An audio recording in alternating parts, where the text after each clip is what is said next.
Our lives are made up of interrelations, interconnections of distinct parts. And if one looks at life as a whole without breaking it up into parts, it can cause a certain confusion. It might be easier to perceive life if we break it down into distinct component parts. How could we do this? Let's put another, quite an interesting word into use, a dynamic, and let's define it right away.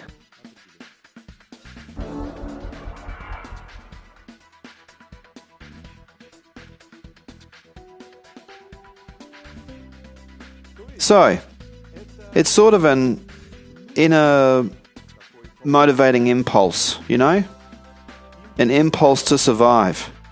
But you should not look at the word survive here as the last-ditch effort, like being in the jungle without food or water, or at any cost. That's not what it means. Survival here implies improving existence. So, I'm surviving better and better. And we all have this inner impulse. We all want to improve the condition of our existence. And we want to survive and do better in life. And here's an interesting thing. As it turns out, this impulse, this dynamic or urge to survive, can be broken down into component parts. That is to say, into 8 different dynamics. Let's take a look at them. The first dynamic is a dynamic of the individual, a dynamic of the person himself. That is, we all have an inner urge to survive better and better personally. The second dynamic is a dynamic of the family. Everything that relates to the family, and it includes sex and the rearing of children. And we all have, wouldn't you agree, an inner urge for the family to survive as a family and to have a better and better life. The third dynamic is the group dynamic. All of us belong to certain groups. This could be our company, or maybe the city we live in. All the groups that we're part of have to do with this third dynamic, and it's a very important dynamic. The fourth dynamic is the dynamic of mankind. That is, if a person's race is the third dynamic, then all of the human races together is the fourth. And no matter how much we would like to shun responsibility for the other side of the globe, we can't, because we're all in the same boat. The fifth dynamic, one could say, is the dynamic of flora and fauna, or anything alive around us. It's plants, animals, fish, insects, birds, etc. All of us, to some degree, depend on the fifth dynamic. We breathe air. We consume food. We take joy in our pets, etc. The sixth dynamic. The sixth dynamic has to do with everything material. That is, it's anything that has a hard, dense basis. It's cars, computers, houses, roads, anything that has to do with the material universe. And we, to some degree, would like for our things, or that part of our life, to be working well and to be in good order. We depend upon it. The seventh dynamic is the spiritual dynamic. It's the dynamic of that very thetan that we talked about. So, anything that has to do with spirituality can go into the seventh dynamic. The eighth dynamic has to do with infinity. Or if you prefer, it has to do with the Supreme Being, or God. And we all perceive that differently.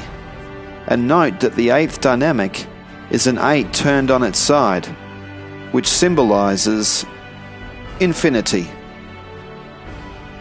You probably noticed that the dynamics are very easily illustrated by using concentric circle. And this illustration shows us that each consecutive dynamic includes all the preceding ones. And it also shows us that the dynamics border on one another. That's what the dynamics of life look like. I want to say a bit more about the seventh dynamic. Very often, people don't quite get the idea of what it's about, really. It's fitting here to give you an example out of my own life. One time, a pal of mine and I were sitting in the kitchen and discussing the most lofty of concepts, and I'm sure that all of us, including you, have asked yourself this question. And this is the subject my pal and I were discussing. I asked him, "Hey, listen, what do you think happens to a person when he dies?" And he says, "Well, I don't really know, but it seems to me that it turns out like this, that everything is over and there is really nothing more there." And I said to him, "That's like in the movie The Terminator, when, remember, he's dropped into molten lava?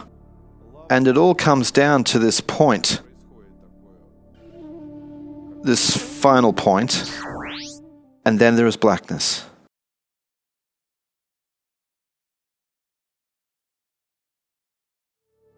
So I said to him, "It looks something like that, right?"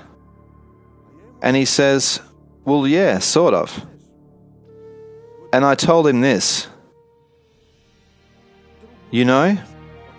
I like another approach, another thought, consideration about it.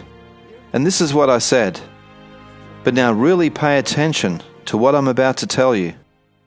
I told him, I think I will never stop being aware.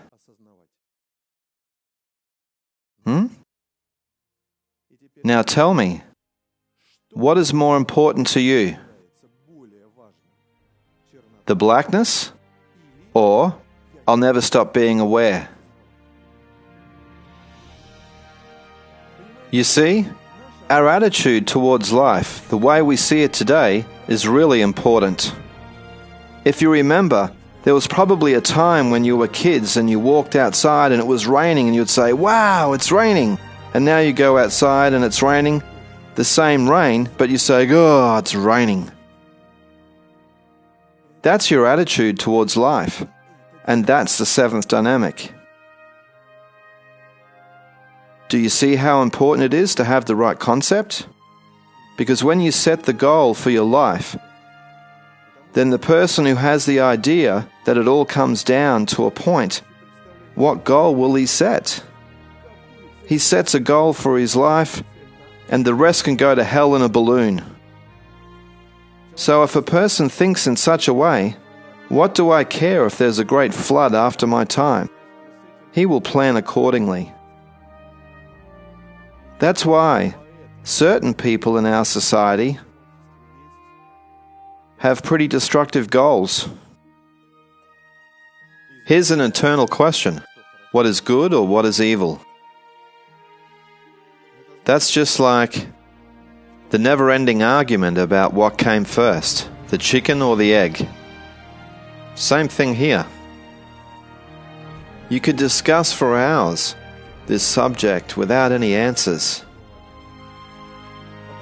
Because something can be good for one person, and the same thing can be bad to another. You've probably come across such a situation. But if you really understand all the dynamics and comprehend each one of them well on its own and also all together, then it won't be too hard for you to answer this seemingly difficult question. You know, the actuality of it is that anything truly brilliant is simple.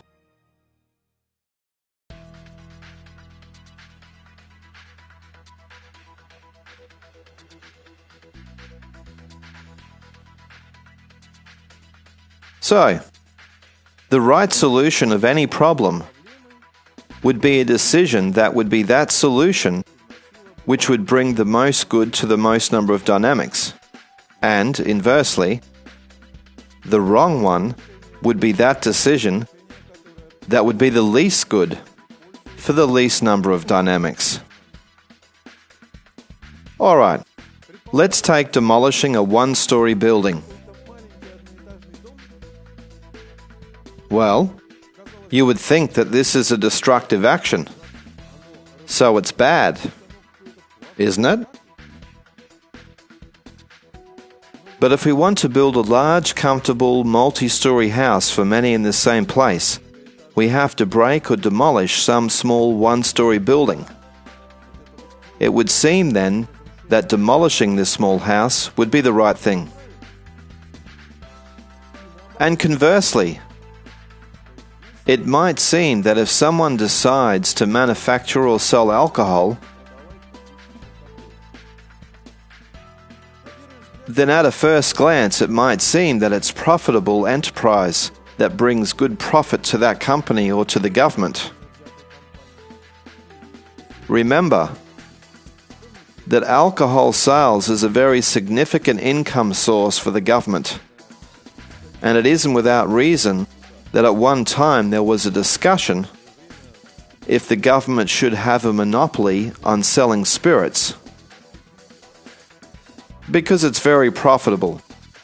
But behind all of that seeming profitability, it turns out that it's definitely a destructive action on all the rest of the dynamics. Here we can make the obvious conclusion that all dynamics are interrelated and influence one another. Alright, but then again, we get the question, what exactly is the bearing of these dynamics on business?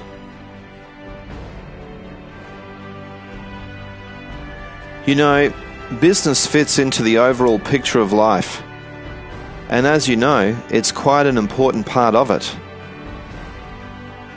And the more rationally a certain company makes its decisions and formulates its business strategy based on the frame of reference of these very same dynamics, basically this will determine the company's long-term success. I'm sure that all of this will help you better understand and hence afterwards apply this most important of technology of management tools